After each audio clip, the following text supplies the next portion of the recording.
السلام علیکم ورحمۃ اللہ وبرکاتہ۔ اعوذ باللہ من الشیطان الرجیم، بسم اللہ الرحمن الرحیم۔ اللہم صلی وسلم علی نبینا محمد صلی اللہ تعالی علیہ وآلہ وسلم۔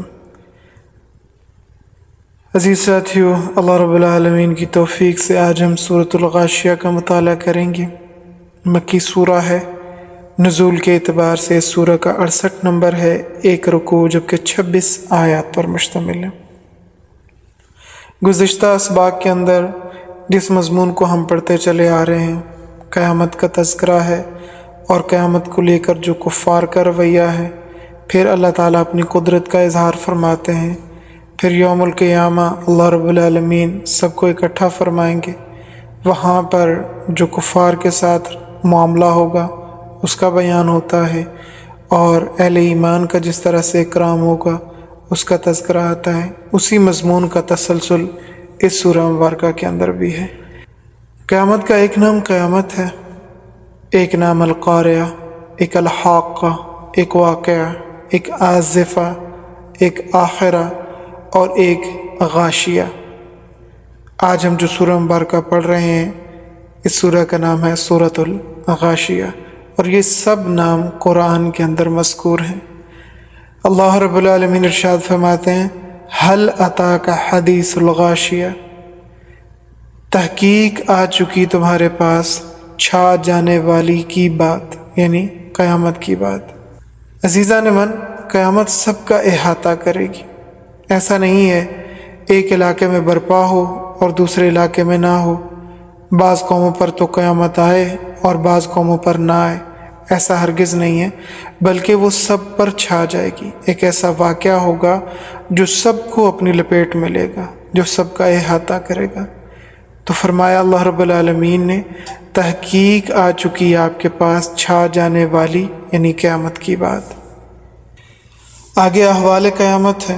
اللہ رب العالمین ارشاد فرماتے ہیں، وجوہ یومئذ خاشعہ، کچھ چہرے اس دن جھکے ہوئے ہوں گے شرم و ندامت سے، عاملۃ ناصبہ، محنت کرنے والے تھکے ہوئے، عاملۃ ناصبہ، محنت کر کر کے تھکے ہوں گے، تصلیٰ نارا حامیہ، اور گرم آگ میں داخل ہوں گے۔ محنت کر کر کے تھکے ہوں گے، اس کا کیا معنی ہے؟ اللہ رب العالمین ارشاد فرماتے ہیں، سورۃ البروج کے اندر ہم پہلے پڑھ چکے ہیں، یا ایھا الانسان انک قادح الی ربک قدحا فملاقی، اے انسان تو نے مشقت اٹھاتے اٹھاتے اپنے رب تک پہنچ جانا۔ جیسا کہ پہلے یہ ذکر گزر چکا ہے کہ ہم میں سے ہر شخص روزانہ کی بنیاد پر کسی نہ کسی کام کے اندر مشغول ہے، صبح سے شام، شام سے رات تک اسی کام کے اندر لگے رہنا، اور پھر ایک وقت آنا کہ اس کی زندگی کی بساط کا لپیٹ دیا جانا اور اس کی مشقتوں کا سلسلہ تھم جانا، اور پھر اسے اپنے رب کی بارگاہ کے اندر پیش کیا جانا۔ یہی حقیقت زندگی ہے۔ تو ہر انسان کسی نہ کسی مشقت کے اندر ضرور مبتلا ہے۔ تو جو بندے نیک کاموں کی مشقت میں لگے ہوں گے، ان کا بدلہ ان کو اچھا ملے گا۔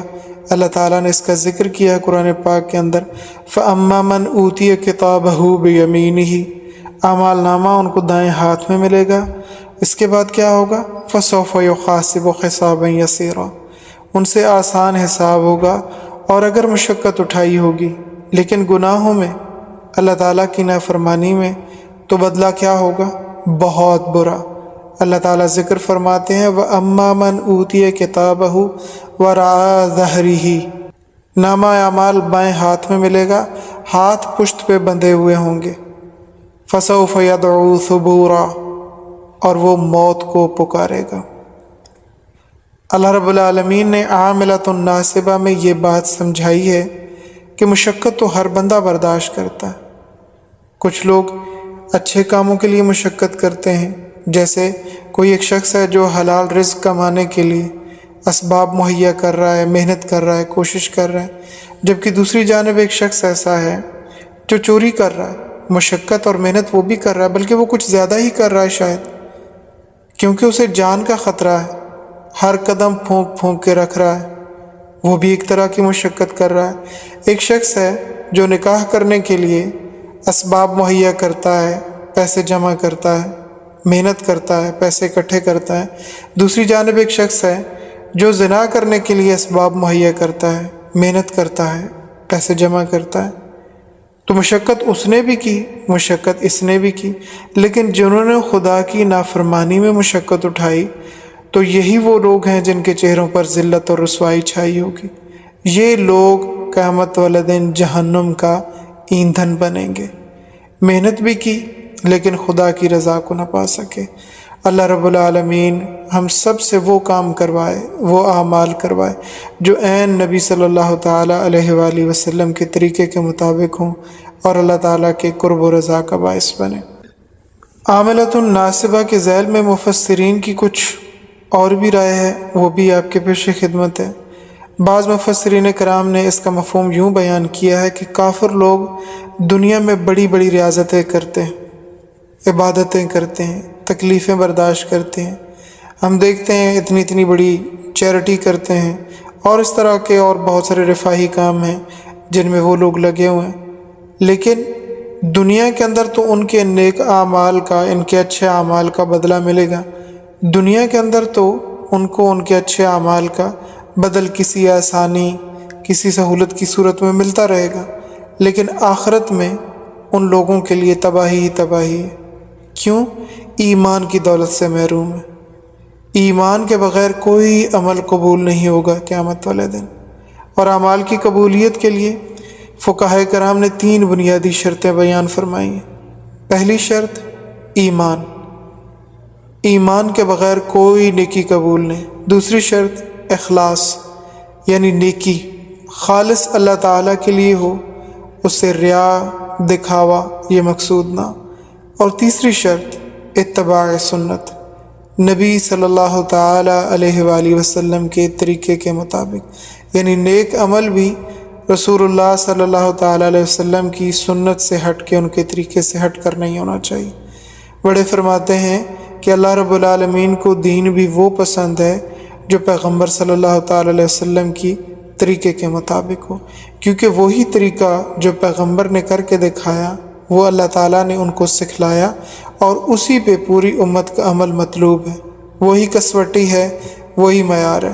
اب اس سے ہٹ کے کوئی اگر اپنے طریقے سے، اپنی طبیعت اور اپنے مزاج کے اور اپنی سہولت کے اعتبار سے کوئی عمل کرنا شروع کر دے گا تو اسے صرف اس کو مشقت اٹھانے کو ملے گی، اس کا اجر اس سے نہیں ملے گا، کیونکہ معیار اور کسوٹی پیغمبر صلی اللہ تعالیٰ علیہ وآلہ وسلم کا عمل ہے اور ان کا طریقہ ہے۔ لہٰذا میرے پیارو، جو کام سنت کی پیروی میں کرے گا، ان 3 شرائط کے ساتھ کرے گا، وہ چھوٹے سے چھوٹا عمل بھی اللہ تعالیٰ کے ہاں محفوظ ہوگا اور اس کے اوپر اجر ثابت ہوگا انشاءاللہ تعالیٰ۔ لیکن ایمان کے بغیر کسی نیکی کی کوئی حیثیت نہیں ہے۔ اپنے اپنے طرز طریقے پر عبادتیں کرتے، ریاضتیں کرتے، تکلیفیں اٹھاتے، ان سب لوگوں کی یہ ساری ریاضتیں، تکلیفیں، اعمال یہ سب بیکار ہیں، اس لیے کہ آپ صلی اللہ تعالیٰ علیہ وسلم کے مبعوث ہونے کے بعد آپ صلی اللہ علیہ وآلہ وسلم پر ایمان نہیں لائے، لہٰذا ان کی کوئی عبادت قبول نہیں ہوگی۔ بعض حضرات عاملۃ الناصبہ کے ذیل کے اندر ارشاد فرماتے ہیں کہ اس کا تعلق آخرت کے ساتھ ہے، یعنی وہ کافر لوگ، وہ نافرمان لوگ جب آخرت میں چلیں گے تو بڑی مشکل سے چلیں گے، ہاتھوں میں ہتھ کڑیاں، پاؤں میں بیڑیاں ہوں گی اور دور دراز سے چل کر اللہ تعالیٰ کی سچی عدالت میں پہنچیں گے۔ تو محنت اٹھائے ہوئے تھکے ماندے ہوں گے، جبکہ ان کے برعکس مومنوں کے ہاتھ پاؤں کھلے ہوں گے اور ان کے چہرے سے خوشی جھلک رہی ہوگی۔ اللہ تعالیٰ ان کے جسم میں مزید قوت پیدا کر دے گا، جبکہ کافر تھکے ماندے ہوں گے، تسلا نارن خامیہ، اور داخل ہوں گے بھڑکتی ہوئی آگ کے اندر، تسقا من عین آنیہ، اور ان کو پلایا جائے گا کھولتے ہوئے چشموں سے پانی۔ جیسے ہانڈی کے نیچے تیز آگ ہو تو پانی کھولتا ہے، اس طرح کا ابلتا ہوا گرم پانی ہوگا جو ان کو پلایا جائے گا۔ جو ان کے ہونٹوں کو لگے گا تو ان کے ہونٹ جل جائیں گے، ایک ایک گھونٹ کر کے حلق سے نیچے اتاریں گے تو ان کی انتڑیاں ریزہ ریزہ ہو کر پخانے کے راستے نکل جائیں گی۔ اور یہی ان کی سزا ہوگی، وہاں موت تک نہیں آئے گی۔ ملک شام کے اندر حضرت عمر بن خطاب رضی اللہ تعالی عنہ کے پاس ایک غیر مسلم مبلغ آئے جو اپنے مذہب کی عبادات اور ریاضت اور محنت مشقت کر کے اس کا چہرہ تک سوکھ چکا تھا۔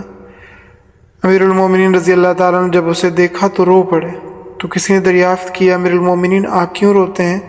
فرمایا اس کا چہرہ دیکھتا ہوں کہ اس نے کتنی محنت اور مشقت کی ہے، لیکن اللہ رب العالمین کو پھر بھی راضی نہ کر سکا کیونکہ اس کا عقیدہ درست نہیں ہے۔ رسول اللہ صلی اللہ تعالیٰ علیہ وآلہ وسلم کے بعثت کے بعد ان پر ایمان لانا اور انہی کی پیروی میں زندگی بسر کرنا، یہی کسوٹی ہے اور یہی معیار ہے اللہ تعالیٰ کی بارگاہ کے اندر شرف قبولیت پانے کا۔ عقائد درست ہوں گے تو پھر اللہ تعالیٰ سے بہت امید ہے کہ انشاءاللہ بخشش ہو جائے گی، اور نیک اعمال کا بدلہ اچھا ہے جبکہ برے اعمال کا بدلہ برا ہے۔ جیسا انسان اعمال کرتا ہے اسی کے مطابق انسان کو جزا اور سزا ملتی۔ جو شخص دنیا میں اللہ تعالیٰ کے لیے مشقتیں برداشت کرتا ہے، اللہ تعالیٰ قیامت کے دن اس کو عزت دے گا، اور جو دنیا میں اللہ تعالیٰ کے لیے مشقت برداشت نہیں کرتا تو اللہ رب العالمین قیامت والے دن اس کو ذلیل کر دیں گے۔ اسی لیے آدمی اللہ کے لیے مشقت برداشت کرے، اللہ کے لیے باتیں سنے، اللہ کے لیے مار کھائے، اللہ کے لیے تکلیفیں برداشت کرے، تو اللہ تعالیٰ قیامت والے دن اس کو رسوائی سے محفوظ فرمائیں گے۔